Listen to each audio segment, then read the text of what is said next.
Okay, guys, thanks for coming out today. Corey, good to see you. Good to see you. Jim, good to see you.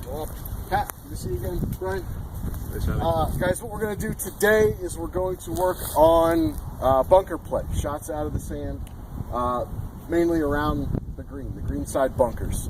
Some of the basics I want you to keep in mind as we're doing this is maybe one of the only shots you'll encounter on the golf course where the ball and the club do not directly come in contact with each other.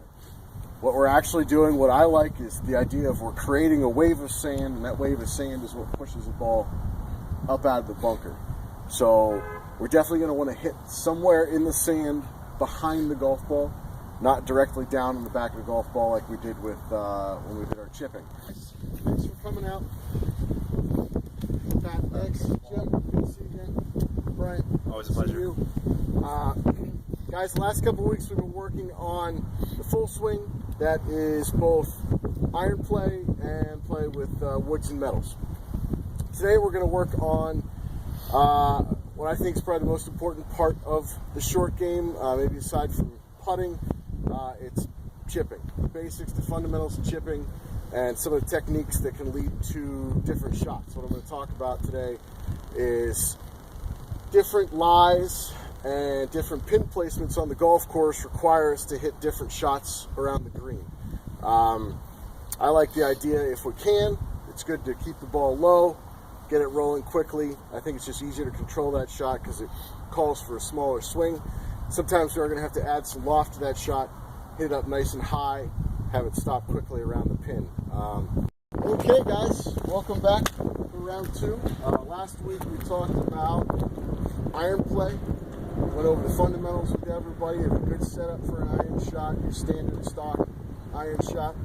And then I came around and worked with you individually, gave you guys some good tips, and all for you made some good moves forward. What we're going to work on today is woods. Generally, the club we're hitting off the tee and second shot. We talked about with an iron shot.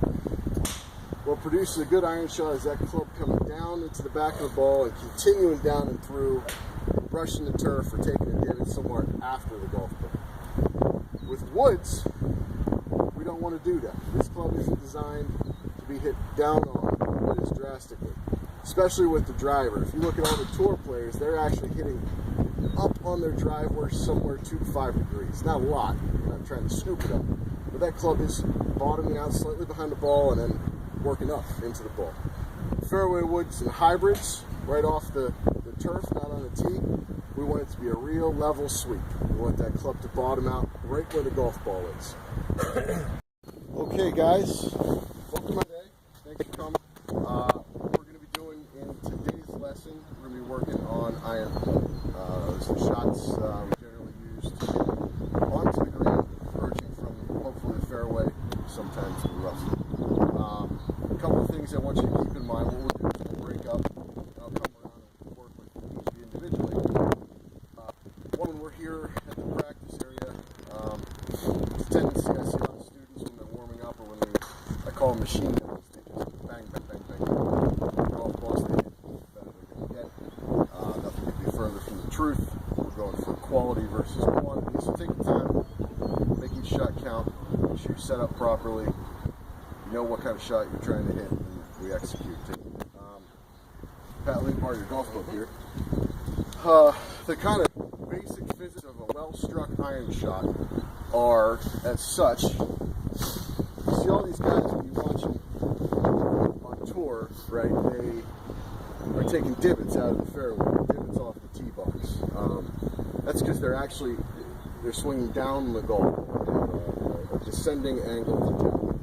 Golf ball's here, club's coming down into the back of the ball takes off on its ball flight, club continues down and through, and that's where you see them shaving off that little divot.